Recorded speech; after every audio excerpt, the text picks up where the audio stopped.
ప్రణాళికలకు మెరుగైన సౌకర్యాలు కల్పించేందుకు అమృత్ స్టేషన్ పథకం కింద 25,41,00,00,000తో వరంగల్ రైల్వే స్టేషన్ అభివృద్ధి చేసేందుకు ప్రధానమంత్రి నరేంద్ర మోదీ వర్చువల్ గా ఈ పనులను ప్రారంభించారు. వరంగల్ రైల్వే స్టేషన్ ను మరింత ఆధునీకరించనున్నారు. కాకతీయుల కోటలో మనకు దర్శనమిచ్చే ఎలిఫెంట్ గ్రానైట్లను ఉపయోగించి చెక్కని ఏనుగుల గుర్తులను వరంగల్ రైల్వే స్టేషన్ ముందుగా భాగం నుంచి ఎలివేషన్ వచ్చేలా నిర్మించనున్నారు. దేశవ్యాప్తంగా 554, తెలంగాణ రాష్ట్రంలో 15 రైల్వే స్టేషన్లు ఆధునీకరించనున్నారు. ఇందులో వరంగల్ రైల్వే స్టేషన్ కూడా ఉండడం వరంగల్ ప్రజలు అదృష్టంగా భావిస్తున్నారు. గతంలో వరంగల్ రైల్వే స్టేషన్ లో 4 ప్లాట్ఫామ్లు, 2 ఫుట్ ఓవర్లు, బ్రిడ్జ్లు ఉండగా ప్రయాణికులు రద్దీకి అవి సరిపోవడం లేనందున అమృత్ స్టేషన్ పథకం కింద 12 కిలోమీటర్ల వెడల్పుతో ఫుట్ ఓవర్ బ్రిడ్జ్ ని నిర్మించేందుకు ఏర్పాటు చేస్తున్నారు. దీనికి అనుసంధానంగా 3 ప్లాట్ఫామ్లలో 3 ఎస్కలేటర్లు, 3 లిఫ్టులు అమర్చనున్నారు. స్టేషన్ లో ఫ్లోరింగ్లు పనులు కూడా తీర్చిదిద్దనున్నారు. వర్షాకాలం సమయంలో వరద నీరు నిల్వ ఉండకుండా వెళ్లేందుకు డ్రైనేజ్ నిర్మించనున్నారు. ప్రయాణికులకు స్వచ్ఛమైన నీరు అందుబాటులో ఉండేలా కొత్త వాటర్ బ్యాంకులను నిర్మించనున్నారు. ఇలా అంతర్జాతీయ ప్రణాళికలతో వరంగల్ రైల్వే స్టేషన్ మరింత ఆధునీకరించనున్నారు. నమస్కారం. ఈరోజు అమృత్ భారత్ స్టేషన్ ఆధ్వర్యంలో మరి ఈరోజు పలు ప్రాంతాలలో ఆధునీకరణ చేసి మరి ఈరోజు దేశవ్యాప్తంగా మరి కార్యక్రమాలు కూడా జరుగుతున్నాయి. ముఖ్యంగా మన వరంగల్లో జరగడం చాలా సంతోషం. మీరు చూసిండ్రు గతంలో మన రైల్వే స్టేషన్ ఏ విధంగా ఉండే, మరి ఈ తక్కువ టైంలో దాదాపు 8-9 సంవత్సరాల కాలం నుండి ఏ విధంగా డెవలప్ అయిందో మీ అందరికీ కూడా తెలుసు. మరి ఈరోజు వరంగల్ అంటే ఒక చరిత్ర గల మన స్టేషన్. మరి కాబట్టి ఇంత మంచిగా మీరు చూడండి, మెయిన్ ఎంట్రన్స్ పోతే రూపురేఖలే మొత్తం చేంజ్ అయిపోయింది. దీనికి ముఖ్యంగా గౌరవనీయులు మోడీ గారి సహాయము, అదే కాక మరి కేంద్రంలో ఒప్పించడం కోసం కూడా రాష్ట్రం నుండి కూడా మంత్రివర్యులను తీసుకొని కేంద్రంలో ఒప్పించి మరి అభివృద్ధి కార్యక్రమాలు మామూలుగా కాదు.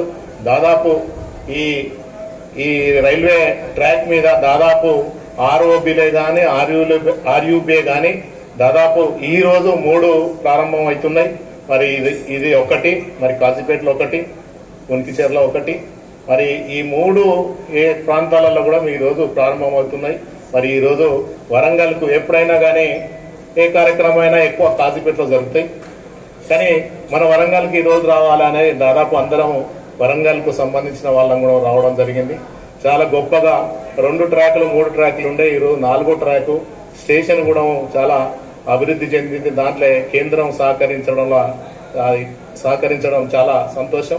అదేవిధంగా మరి ఇదొక్కటే కాదు, నేను 2 టర్ములు అంటే ఎంపీగా చేసిన కాలం నుండి దాదాపు 3,260 కోట్లు కేంద్రం నుంచి నిధులు తీసుకొచ్చి మరి కేంద్రంలో వారిని నొప్పించి దాదాపు అమృత్ స్కీమే కానీ, హృదయ్ స్కీమే కానీ, మరి లేకుంటే రూర్బన్ స్కీమే కానీ, మరి బీజేపీ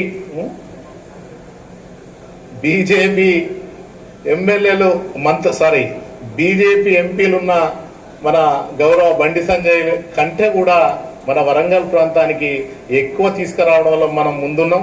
ఎందుకంటే ఇన్ని 1000 కోట్లు తీసుకొచ్చిన మన రేవంత్ రెడ్డి కానీ లేకుంటే బండి సంజయ్ కూడా తీసుకురాలేదు. మరి ఇన్ని నిధులు కేంద్రం నుంచి మన వరంగల్కు ఇవ్వడం చాలా సంతోషం.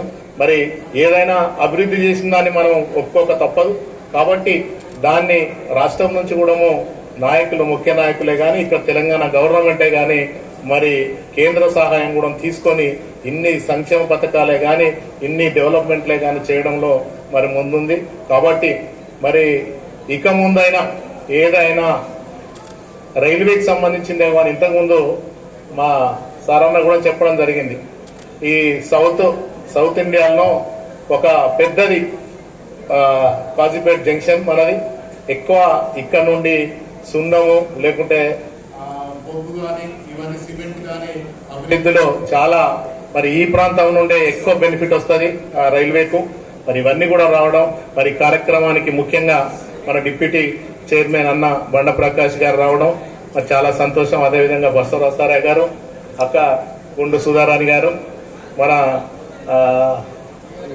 జిఆర్ఎం రాజీవ్ గారు, మరి నిజంగా మా జిల్లా ప్రముఖ నాయకులంతా మరి రావడం, ఈ కార్యక్రమానికి జెడ్పీటీసీలే కానీ కార్పొరేటర్లే కానీ వీళ్ళందరూ కూడా ఈ అభివృద్ధి కార్యక్రమంలో అందరూ హాజరైనందుకు మీ అందరికీ కూడా ధన్యవాదాలు తెలుపుకుంటూ ముగించుకుంటున్నాను.